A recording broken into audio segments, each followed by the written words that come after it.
we go. All right, boys and girls of all ages, tell us, who are you, sir? And what do you do? I'm Brad Pitt, and I knew it. I've made a career in Hollywood, but not actually. I'm sure everybody already knows I've blown that, but because he's not nearly as good looking as I am. But my name's Dwyer. 1991, Mick Strider and I started a company, and some people know it. We made a lot of knives, did a lot of stuff for the government, and first responders were our primary focus. We were always interested in helping those people who serve, and we still are. It's still our primary focus, but now, you know, after 30 years with a business license, we've grown to the point where we do so many custom things that we have the lateral movement to you know, do high-end things and some things that are beautiful and that are maybe a little bit higher in the price world. But Enzo Ferrari once said something that I think is unique. Enzo Ferrari had a dream. He was in the military when he was a young man, and he said, I only want to do one thing. I want to build race cars, but I want to build a production company to support my ability to build race cars. But I still want every car that I build to be three things. I want all of my cars, everything that I make needs to be a work of art, it needs to be a race car, and it needs to be a luxury item. And because it's not for everyone. And he had a dream. And I think that we take that and we massage it. And everything that I make, I want it, first of all, to be tactical. I want it to be capable of serving in war, because that's the worst possible environment. I'm a combat veteran, and that is the worst possible environment. Secondly, I want it to be a luxury item, because if you make something that'll stand up to warfare, it's not going to be inexpensive. It doesn't need to be expensive, but it's not going to be cheap. And third, I want it to be a work of art.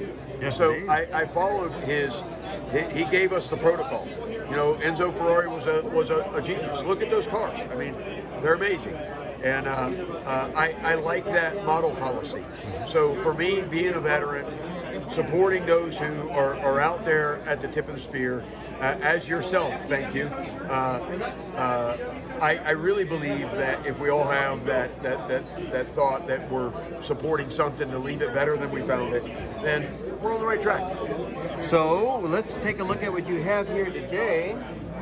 I got some folders. This is kind of a special thing. That is actually a brake rotor from a Ducati motorcycle. I've got a couple Ducati. I'm a big fan of fast motorcycles. That's a brake rotor off of a Ducati. You can see the brake wear on it, and that's a brake rotor. And I just take it, hand cut it, mill it, and grind it, and make it the body side.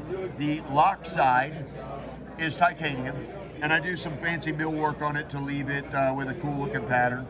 And you know, just give that old brake rotor that's worn out a second life. You know, Well, give it that. definitely has a new life indeed. Yeah, you know, I call this a molten finish. I just get crazy with a mill. I drink a lot, and then I use a mill. You know, and I'm just kidding about the using the mill part. I knew it.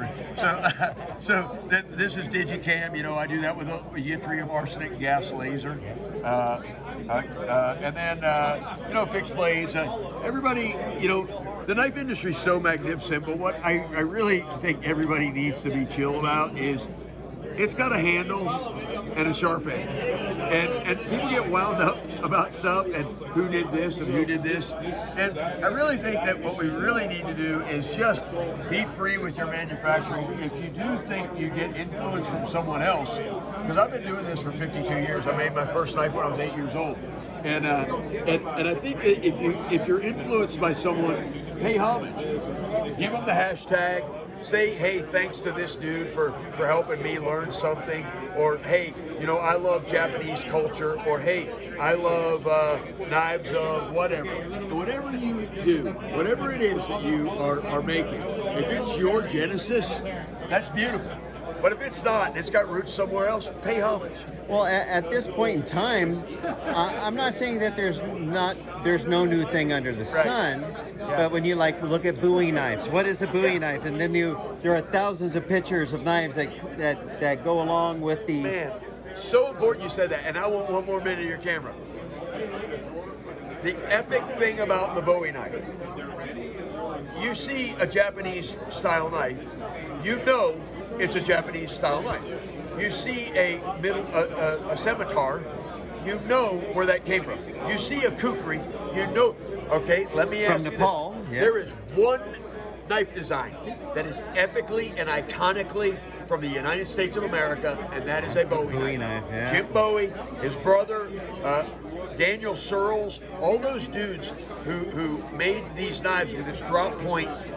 That knife became iconically American. Quintessential American. And then the Vietnam era, the soft Bowies, all those Vietnam era soft Bowies and all that. They're so good. Like, thank you so much, dude. So there you go. These handles. That comes from the Battleship. Yep. That's the teak deck. That's the teak deck. That's awesome. I got to work in New Jersey. I flew into Philly, and it was an anniversary, and they just got done refurbishing a deck gun, and they shot it, and that's some of the teak deck from They send it to me. Jersey. I sell the knives, and I give $100 for every knife back to the restoration. So yeah. You know, You have a handle of history. Yeah, forever, you know, and it comes. You have your certificate here. Oh, I love that. They give me. I have certificates from the Battleship Foundation, and look, that's from them, not from me. Yeah. That is absolutely fantastic. So it's such a joy for me. But that's a 10-inch Bowie, and in my opinion, that's a perfect size combat knife. The Frontier days, you know, dudes had, we are definitely rolling with the different. You know, we're not rocking flintlock pistols, one shot and good luck and stuff like that. But when you look at your, I'm an Alice generation. All-purpose lightweight individual carrying. So Alice got retired, and now it's good golly, Miss Molly. Yeah. And it was a lot easier for them to, you know, with the loops and everything, to put this easily on your carbon fiber Kydex sheet. And suede line. Oh, and it's suede line, so you're really protecting that blade. I love it. So for you to be able to slip it into your gear, or maybe up top on your plate carrier, so that when you're, and especially with our modern combat arenas, tons of urban combat. Yeah. So you come in and your rifle does that horrible click, and then somebody's coming over there trying to wrestle you for it. Well, you grab your knife and you help them stitch a new T-shirt onto their body. You give them the good news. Give them the good news. I'm going to introduce you to Jesus I'm today. I'm going to tell you who Jim Bowie is. Aloha Snack Bar. That's right. He was like, I want to go to a snack bar. We'll come to Aloha Snack Bar. Man, it's great that guys like you come to the shows, and I'm really grateful that you do this and media. I thank you for this. It's just, how are people going to know about history? To be quite honest with you, we're not going to hear it from schools. That's unfortunate. But what we could do is each veteran is a veritable cornucopia of stories and everything.